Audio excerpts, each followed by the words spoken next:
Que no trobes informació en clau valenciana? Ningú et conta com t'afecta l'actualitat? València Maig, el programa que t'acosta a la realitat des del prisma que busques, des d'un punt de vista valencià, de la mà de Josep Puigades. Senyores i senyors, últim programa de la temporada. Són 28 de juliol del 2017. Avui és dia 28, demà és dia 29, faltaria més. Demà és dissabte, o avui és dissabte, segons estiguen escoltant-nos de 3 a 4 de la vesprà o de 8 i mitja a 9 i mitja de la nit. Recorden, estem en la 107.7 de la freqüència modular en la Play Ràdio. València Maig, qui els parla, Josep Puigades, al control tècnic, Vicent Alventosa, i ara ens ve Gary, i Gary no té llinatge. Bona nit, bona nit. Bona nit, Gary, què tal? Bona nit, que contestis. Escolta bé, Gary, Vicent? Se sent bé? Ara Bona nit, escoltem sí, millor, ara sí. Gary, del roig... Abans de començar, Ja me tinc que talles. dir a l'audiència, tinc que dir a l'audiència que vais a estar en el Dia Internacional de la Dona, el 25 de juliol de cada any. Ixe no és el 8 de març. No, el 25 de juliol de cada any se celebra el Dia Internacional de la Dona afrodescendient. Clar, això t'agarra de ple. Sí. Ara que estem parlant de dates, Sí. este diumenge se celebra la Batalla de Flors de la ciutat de València. Vagin, que és molt bonica i té ja un centenar d'anys. I ara que estaves parlant de dies, el roig i el groc, tota la vida m'han dit que jo ho pintava en clarió i en plastí de cors, el taronja. Però ara va ser que ens portes a Lucas Grau Sí. i utilitza el verd i el taronja. És un llibre que tenim així, un peuet, pareixen extraterrestres. Un peuet de cada color. A la mar. És la seva segona novel·la i tornar a aconseguir el Premi Feaces del mateix certamen en la seva edició de 2016 i va quedar empat tècnic en En qui? En la competició literària en Vicent Ramon Gil. Vicent Ramon Gil, no el conec. Lucas, què tal? Bé, molt bona Moltíssimes gràcies per haver A vingut vosaltres. així al carrer de Xiva, número 21 de la ciutat de València. Encantat. El codi postal no me'l sé, però... Lucas, et presentes un premi, guanyes, verd i taronja. Sí. Què diu el títol este? Pues Verd i Taronja realment a l'hora de presentar a concurs fom presentar com verd, ni roig ni blau, val? Que és també un poc verd i taronja i realment és un blog que tenia jo en internet, ara està tancat, o el tinc ahí un poquet parat. Stand-by. En stand-by, correcte.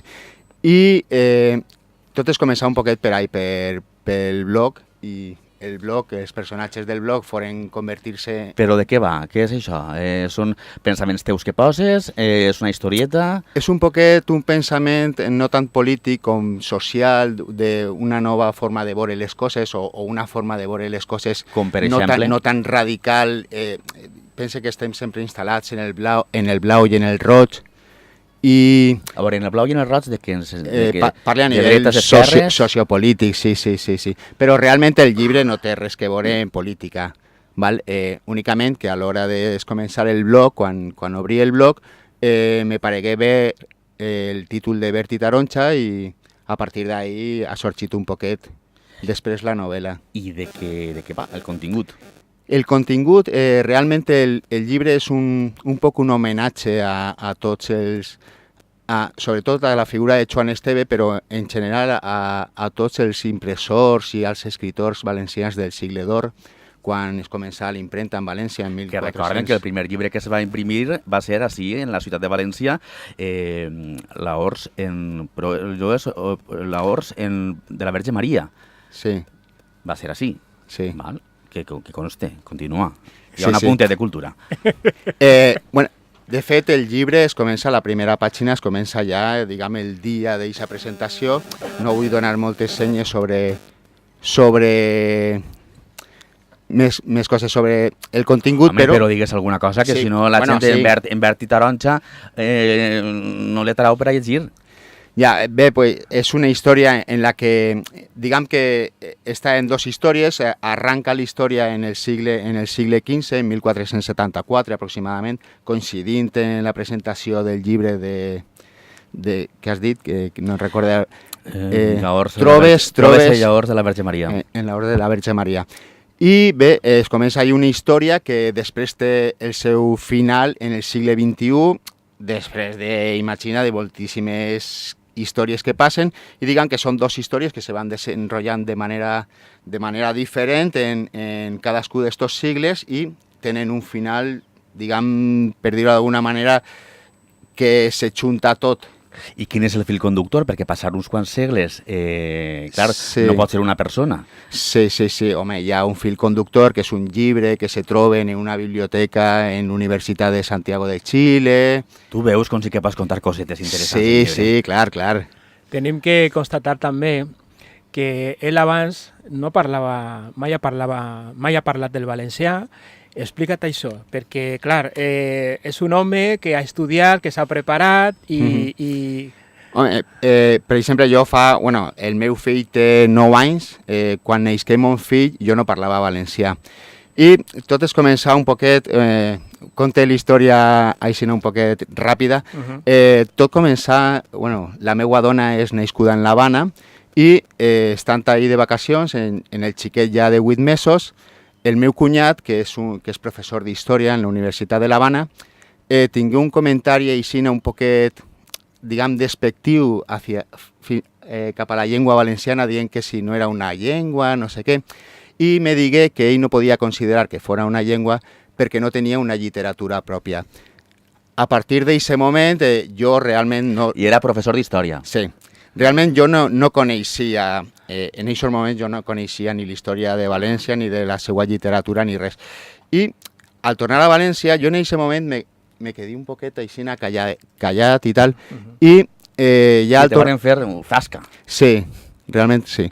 I ja quan torné a València es comenci un poquet a mirar coses, a indagar, a interessar-me pels autors valencians i tal, i en qüestió d'un mes o aixina havia fet una carpeta en un grapa de documentació que li enviï i la seva resposta fou dir-me que lo sentia molt, que estava molt equivocat en respecte de la llengua valenciana i a partir d'ahí, aquesta història se queda ahí, però jo ja no pugui parar i continuï ell un poquet tirant del fil i, per exemple, me trobi en el personatge de Joan Esteve, que és a qui va dedicar l'obra. Joan Esteve és un notari valencià que en 1472 escrigué el primer diccionari, que és el Liber Elegantiarum, que és el primer diccionari, diguem, del llatí a la llengua valenciana, en concret a qualsevol altra llengua romans. I me paregué un personatge extraordinari. I a partir d'ahí es comenci totes aquestes qüestions a ficar-les en un blog i el blog que he comentat abans, que era Berti Taronja. A veure, està en stand-by, però la gent pot entrar a autorejar-lo. No, està més en stand-by que això. Està parat, no se pot accedir en aquests moments. A veure, amb l'obra Berti Taronja, on es pot aconseguir? Per exemple, o bé en la web de l'Oronella, i si no, jo tinc una web que obrí en l'obra anterior, en Vesprades de Xiclet. És un blog, vespravesdexiclet.blogspot.com.es. De xiclet, del que es mastega, no de xiquet. Vesprades de Xiclet, en xe. Vesprades de Xiclet, en xe.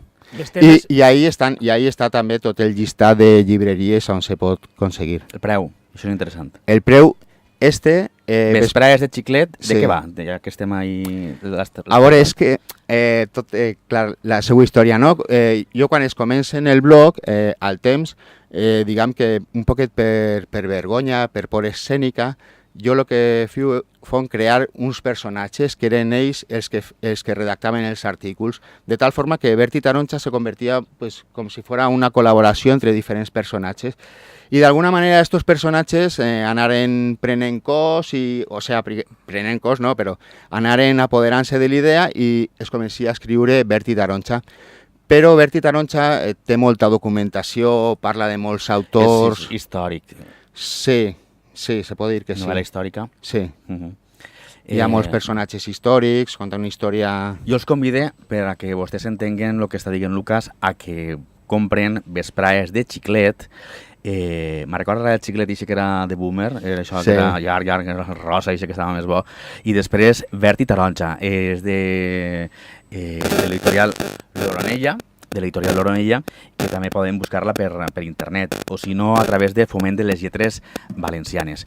Així ens ho podem trobar i serà més fàcil d'entendre tot això.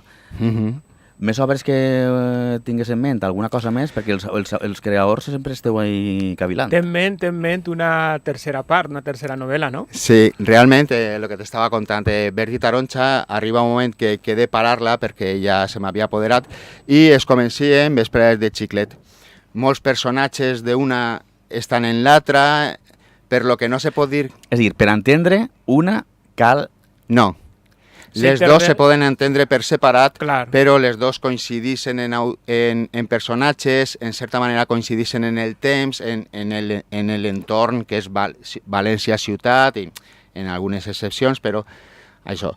I diguem que estic planejant, realment forma part d'una trilogia que ja estic pensant, però que ja encara no he començat a escriure ni res, la tercera part.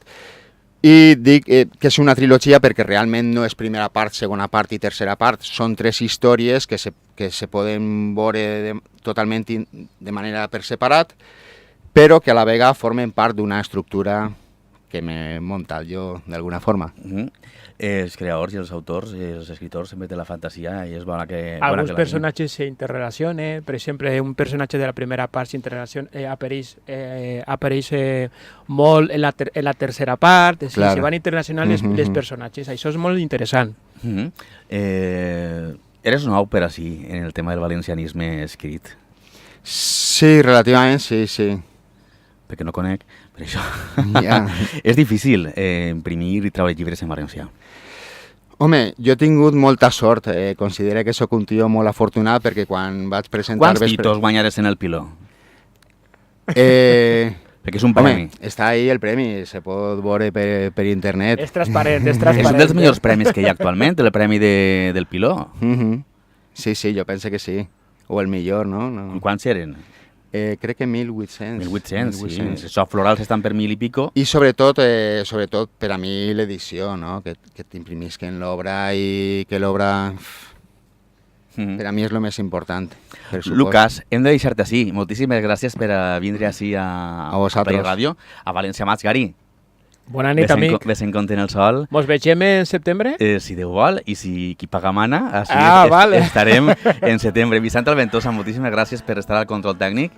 Bona nit. A tots vostès, que passen un molt bon estiu, vagin en compte en la calor, el sol, i no quedar-se així destapats de nit, que si no es constipen, i un refredat a aquestes hores, a aquestes altures, no és gens bo. Bona nit, adeu, moltíssimes gràcies, fins la pròxima temporada, setembre, adeu.